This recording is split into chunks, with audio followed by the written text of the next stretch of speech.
Hello everyone and welcome to another Daily Muppet. In today's video, we're going to talk about the delay to the announcement of the INEOS takeover or partial takeover yet again, and the reasons for it, which are annoying but ordinary, unfortunately. We're going to talk about the transfer policy moving ahead, some targets, and a few other things. So let's get into it.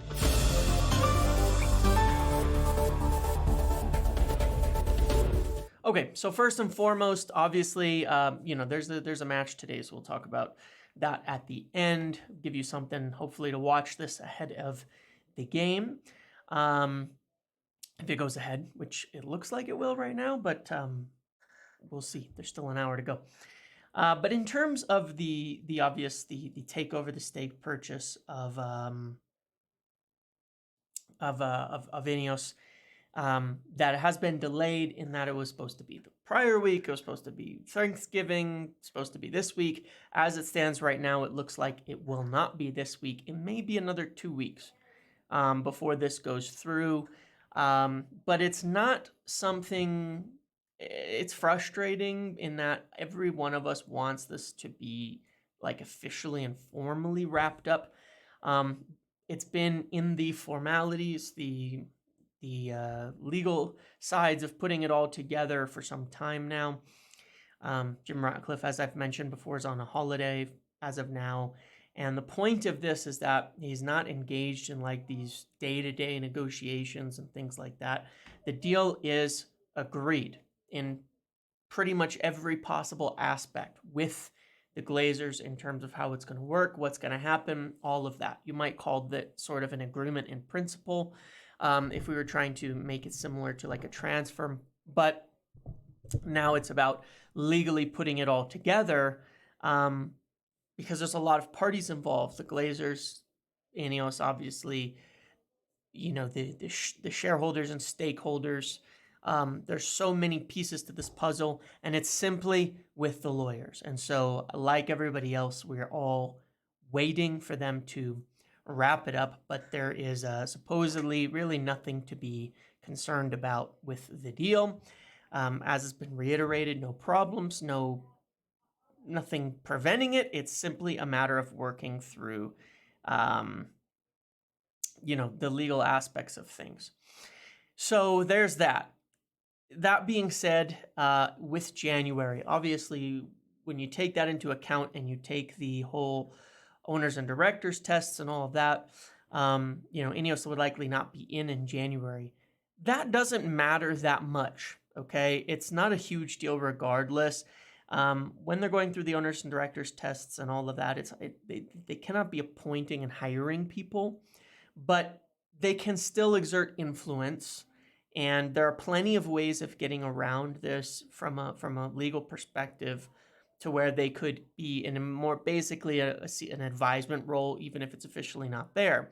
And the thing about it is, as I've said many times, this is a partnership. That is something wanted by the Glazers. They're not going into it fighting against the proposal. So they're not going to be saying, oh, well, we're not going to listen to what you have to say until you're officially in. When the deal is done, they're going to listen to them and do what they want. This is a partnership. They're going to probably just follow exactly what they would advise from a football standpoint. That being said, in January, and let me read what I was sent yesterday about this. Actually, this was on Monday evening. This was sent to me. It was reiterated to me at that point in time from the INEOS perspective that the major overhaul for transfers is coming in the summer. January is perhaps for opportunities, but they do not want to do anything that would get in the way of the long-term plans and signings that they're looking at. They will consider clearing anyone out that they can in January in order to boost FFP and give them a bigger gap. They would consider selling, for instance, people like Rafael Varane if there is a good offer on the table. And in that case, they might get a center back coming in, but there are positions and players they're looking at they could potentially sell that they would not necessarily sign someone in January and make do. Their goal is not, obviously this season is a tricky one. it's hard to say what there is to play for this season when we're being real about the situation.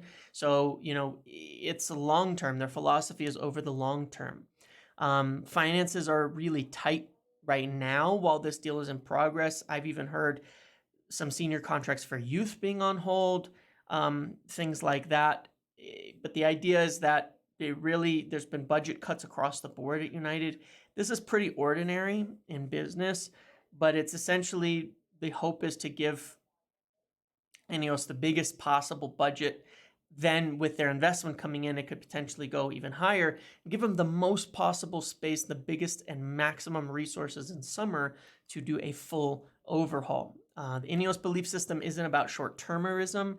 They're not worried about the short term so much. They're focused on the long term. This is a long-term project. This is not what can we do in January to try to make this year as best as possible if it's going to have any negative effect or get in the way of next season, if it's going to clog up the squad, if it's going to add wages that they have trouble getting rid of later. They don't want to do it. Basically,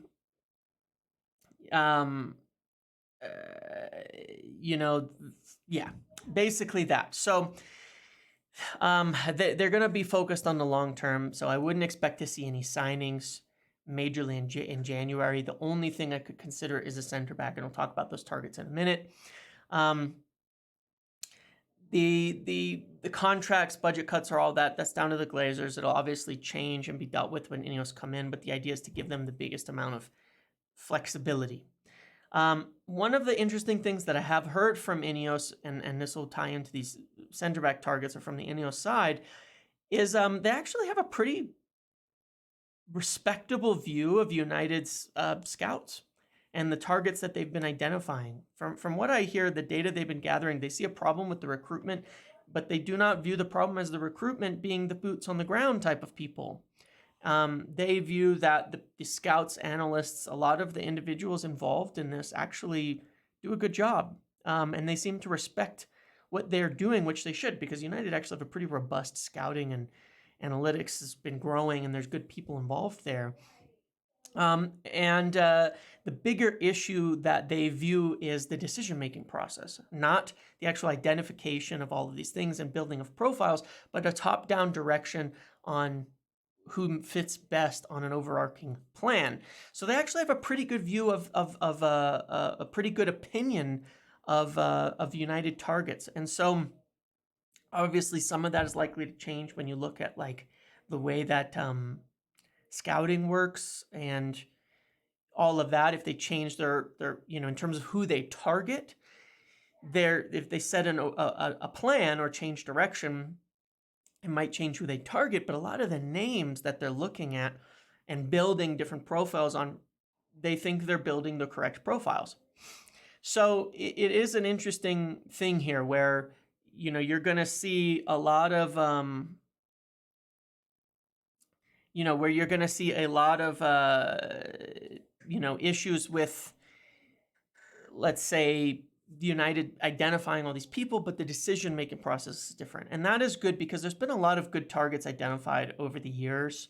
And, there's been a lot of good targets identified over the years, but they haven't really been pursued. And that has been the biggest problem so far with, everything when it comes to recruitment. It's been huge. It's been a huge issue. And it's been, I've talked many times about how the interference and the chop and the change and managers to this to managers to that, it's been the tail wagging the dog for a long time. And this seems to be INEOS' view, which is that a lot of the targets are being identified well, but the decision-making process and alignment is wrong.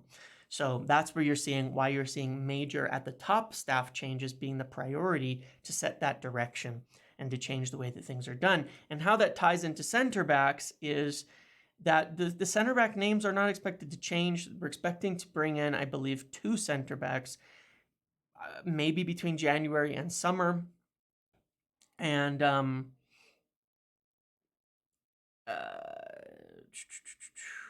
Yeah. Maybe between January and summer. But the main names that we've talked about before, Todibo, Antonio Silva, Gonzalo Inacio, those are all top names. And as I understand it, Silva and Inacio would be the two top names for the two sides, essentially, right center back, left center back. There's some debate as to whether Todibo would be problematic considering the Nice ownership, and I'm not talking about from a legal perspective, but from a not wanting to destabilize and mess with them type of perspective.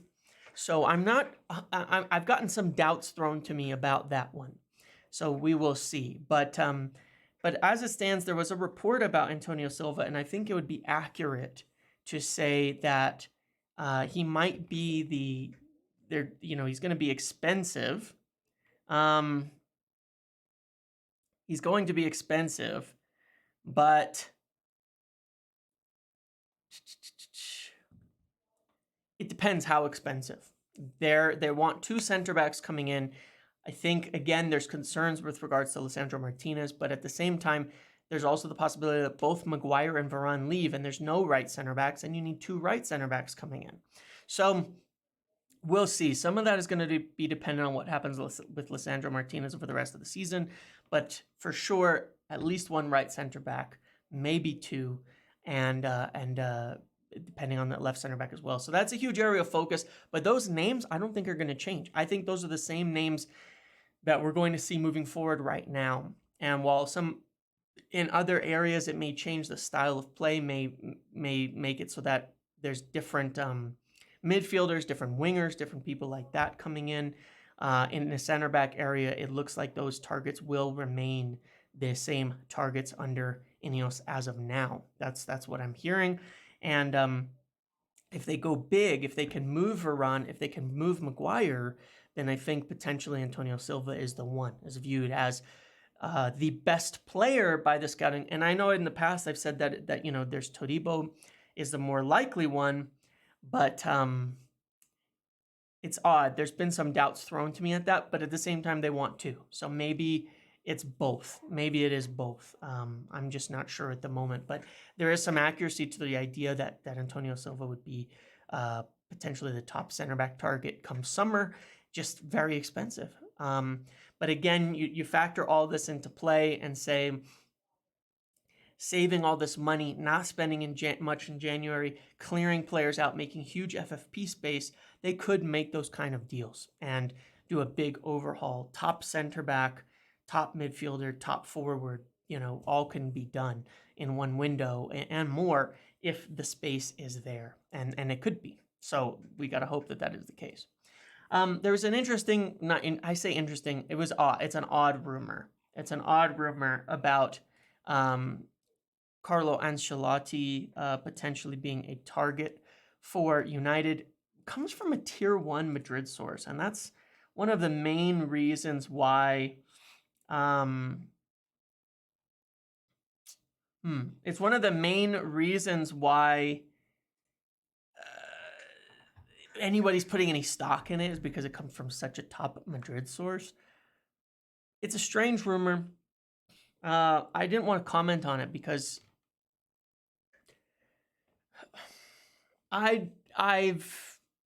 it's been stated to me that it's problematic or can cause issues to get into stuff with regards to the manager at this point in the season, and that's not my intention at all. I've stated in the past, so I'll keep it this simple.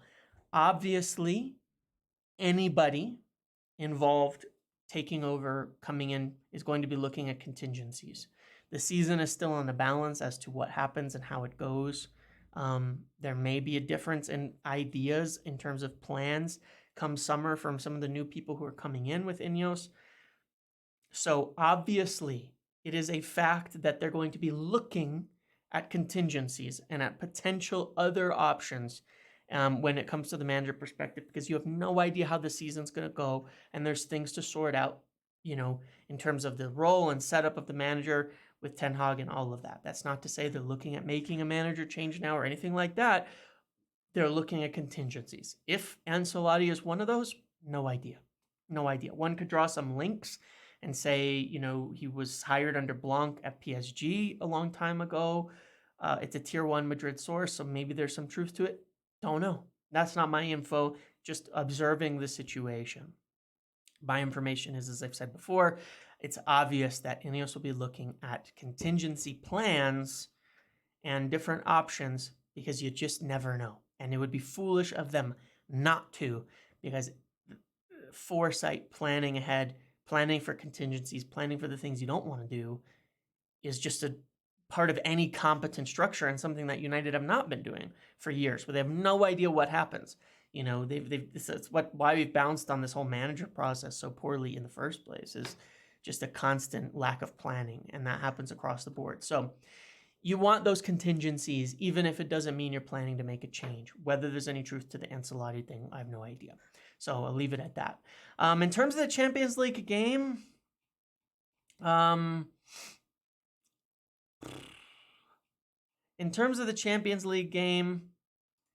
today, it looks like it'll go ahead. Obviously, some team news now.